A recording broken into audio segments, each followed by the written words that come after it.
ما لنا غيركم يا أهل البيت، خذوا بأيدينا يا أبا عبد الله، فهل تحرق النار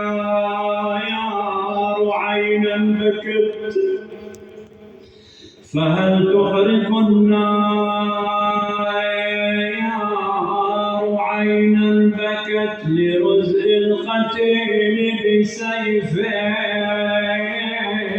الضباب، وهل تحرق النار رجلا مشات إلى حرم منه سايام القباد، بلوعة نيران ذاك المصاب، وهل تحرق النار قلبا أذيب بلوعة نيران ذاك.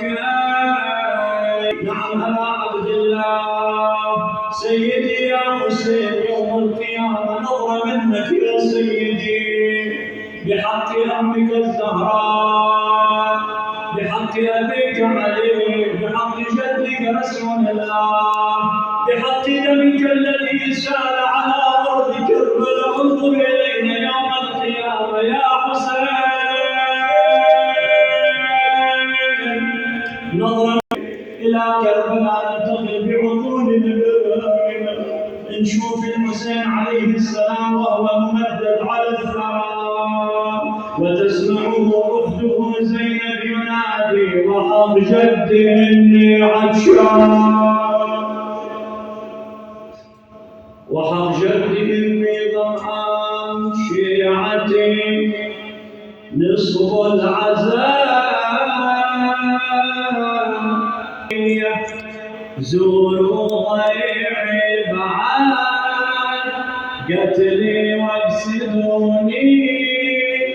كل ما شربت ماي يا شيعة اذكروني،